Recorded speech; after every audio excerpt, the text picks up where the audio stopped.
Hello everyone, today we are going to talk about general introductions to physical education and sports. In this, first we will discuss about physical education.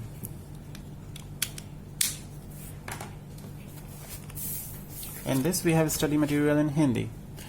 प्राचीन काल से ही शारीरिक शिक्षा मानव जाति के दिनचर्या का महत्वपूर्ण भाग रही है।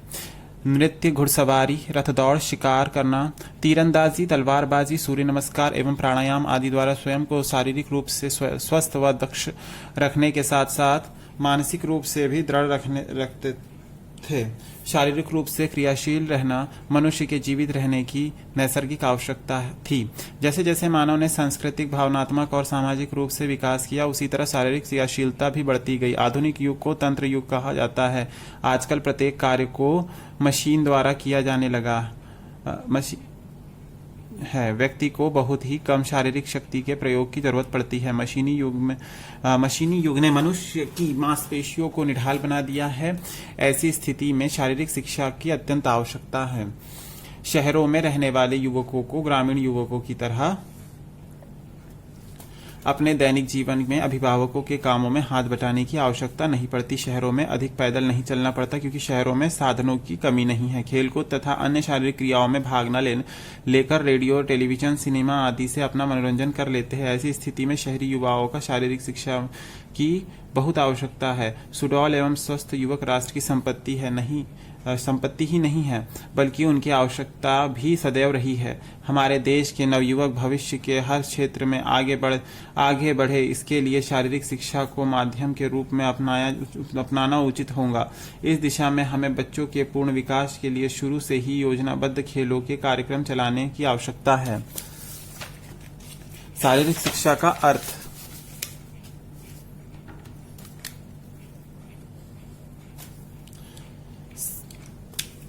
शारीरिक शिक्षा का अर्थ केवल खेलों से ले लिया जाता है, परंतु शारीरिक शिक्षा अधिक व्यापक और हमारे दैनिक जीवन के संबंध में सार्थक अर्थ रखती है। शारीरिक शिक्षा वह शिक्षा है जो शारीरिक विकास के साथ शुरू होती है और मानव जीवन को पूर्णता की ओर ले जाती है, जिसके परिणाम स्वरूप वह एक हष्ट पुष्ट और शक्तिशाली शरीर, अच्छे स्वास्थ्य, मानसिक स्फूर्ति, सामाजिक व संवेदात्मक संतुलन रखने वाला व्यक्ति बनता है। ऐसा व्यक्ति नई चुनौतियों से प्रभावी तरीकों से लड़ने में सक्षम होता है और अधिक सार्थक व उद्देश्यपूर्ण तरीके से इनका सामना करने के योग्य बनता है। प्राचीन काल में निसंदेह शरीर व मस्तिष्क को अलग अलग मानते थे, किंतु यहाँ तनिक विचार करना आवश्यक है कि क्या बिना शरीर के मनुष्य के मस्तिष्क का अस्तित्व संभव है। कष्ट से पीड़ित शरीर वाला मनुष्य सोचने विचारने में एकाग्रचित्त नहीं हो सकता। क्रोधाविष्ट मनुष्य की आंखें प्रायः लाल होती जाती है, नथुने फूलने लगते हैं, वह शरीर कांपने लगता है। तात्पर्य यह है कि शरीर व मस्तिष्क का पारस्परिक घनिष्ठ संबंध है। जब शरीर व मस्तिष्क दोनों ठीक रहे, तभी कोई व्यक्ति महान उपलब्धियों की आकांक्षा कर सकता है। भिन्न भिन्न नाम इसके शारीरिक शिक्षा को भिन्न भिन्न नामों से जाना जाता है। उसके प्रकार जो है वो निम्न प्रकार से है। जैसे शारीरिक प्रशिक्षण। कई लोग शारीरिक शिक्षा को पीटी के नाम से संबोधित करते हैं। शारीरिक प्रशिक्षण से शारीरिक स्वास्थ्य बलशाली व सहनशील बनाया जाता है। यह एक प्रकार का कठिन परिश्रम है। अधिकतर इस प्रशिक्षण का सेना तथा पुलिस प्रशिक्षण केंद्रों में प्रयोग किया जाता है। शारीरिक संस्कृति। शारीरिक शिक्षा का यह नाम 19वीं शताब्दी में प्रचलित था। पुरानी विचारधारा के लोग आज भी इसका प्रयोग करते हैं। इसे में भार उठाने की क्रियाओं को कराया जाता है ताकि शारीरिक सौंदर्य की प्राप्ति की जा सके। कवायद। शारीरिक शिक्षा का एक नाम ड्रिल भी है। यह शब्द सेना के लिए से लिया गया है। सेना में किसी भी क्रमबद्ध कार्य को ड्रिल कहा जाता है। आमतौर पर ड्रिल बैंड या संगीत द्वारा की जाती है। व्यायामों के सामूहिक रूप से कराए जाने को मास ड्रिल कहते हैं। चौथा, खेल एक विशाल अर्थ वाला शब्द है जिसमें खेल, एथलेटिक्स और तैराकी शामिल है। इन खेलों में दौड़, कूद, हॉकी, फुटबॉल आदि भी सम्मिलित है, परंतु खेल शारीरिक शिक्षा नहीं है। यह शारीरिक शिक्षा के कार्यक्रम के अंतर्गत आती है। जिम्नास्टिक। कई लोग जिम्नास्टिक को शारीरिक शिक्षा का नाम देते हैं। यूरोप की विचारधारा को के प्रभाव स्वरूप इस शब्द का उपयोग शारीरिक शिक्षा के पर्यायवाची शब्द के रूप में प्रचलित हो गया। यहाँ तक कि व्यक्तिगत व्यायामों को भी जिम्नास्टिक कहा जाता रहा है। शारीरिक शिक्षा की परिभाषाएं, तो हम परिभाषाओं की चर्चा करेंगे। शारीरिक शिक्षा को कोई एक परिभाषा देना अत्यंत कठिन है। शारीरिक शिक्षा के रूपों, कार्यों तथा उससे संबंधित विचारधाराओं में निरंतर परिवर्तन आ रहे हैं, पर पुरातन काल से लेकर आधुनिक युग तक इसने व्यक्ति, समाज तथा देश की आवश्यकताओं के अनुसार एक विशेष शिक्षा प्रणाली को अपनाया है तथा इस युग में यह प्रणाली बहाल रही है। यही कारण है कि शारीरिक शिक्षा की भिन्न भिन्न परिभाषाएं दी गई है। जे.बी. नैश के अनुसार शारीरिक शिक्षा समूची शिक्षा का एक भाग है जिसके संबंध मांसपेशियों की क्रियाओं के साथ है। A.R. वेमन, शारीरिक शिक्षा शिक्षा का वह भाग है जिसके द्वारा मनुष्य का शारीरिक क्रियाओं के द्वारा प्रशिक्षण के साथ साथ पूर्ण विकास होता है। चार्ल्स ए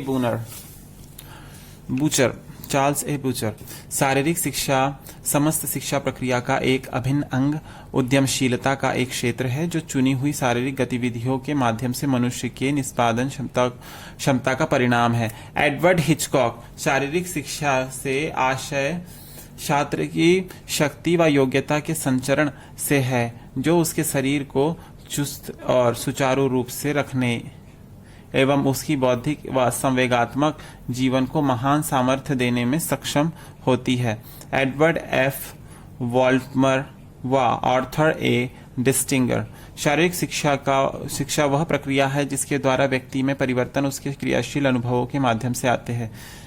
शारीरिक शिक्षा का शिक्षा से संबंध क्या है ये जानते हैं तो सामान्यतः प्रत्येक व्यक्ति अपने अनुभवों से जीवन के विभिन्न क्षेत्रों मानसिक, बौद्धिक, सैद्धांतिक व व्यवहारिक से अपना ज्ञान बढ़ाता रहता है। शिक्षा का उद्देश्य व्यक्ति में निहित गुणों को विकसित करना है। इस प्रक्रिया में शारीरिक शिक्षा का महत्व सामान्य शिक्षा से कहीं अधिक आंका गया है क्योंकि खेलकूद, व्यायाम, क्रीड़ा एवं मनोरंजन से मन तथा तन समान रूप से स्वस्थ रहते हैं। व्यायाम शरीर के स्वस्थ, तंदुरुस्त, सशक्त व सुदृढ़ करता है जिसके मस्तिष्क में व शरीर दोनों स्वस्थ रहते हैं। शारीरिक शिक्षा शारीरिक प्रक्रियाओं की शिक्षा है, अतः विद्यार्थी विभिन्न अनुभवों के माध्यम से शिक्षा ग्रहण करता है। शारीरिक शिक्षा पेशी प्रक्रिया है किंतु उसका उद्देश्य शिक्षा के उद्देश्य से भिन्न नहीं है।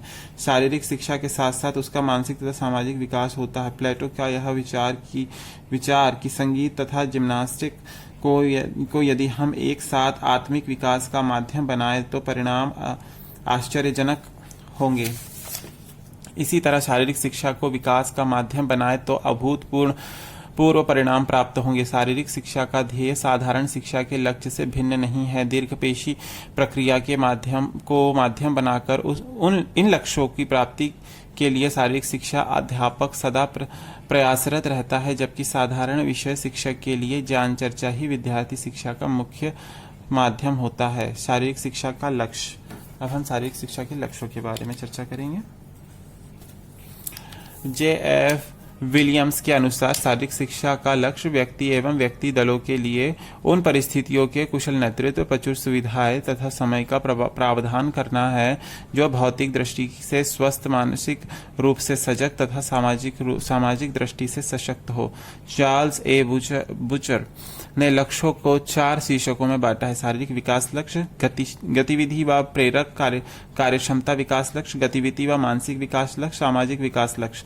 जिस प्रकार एक बास्केटबॉल के खिलाड़ी के लिए बास्केट में गेंद डालना अंतिम लक्ष्य होता है, उसी प्रकार शारीरिक शिक्षा का लक्ष्य शारीरिक गतिविधियों व क्रियाओं के माध्यम से एक ऐसे व्यक्ति का निर्माण करता है जो न केवल व्यायाम व खेलों में बल्कि जीवन के समस्त क्रियाशील स्थितियों से कुशलता एवं प्रभावी तरीके से निपट सके एवं विपरीत परिस्थितियों में भी स्वयं को ऊर्जावान, उत्साही व संयमित बनाए रख सके।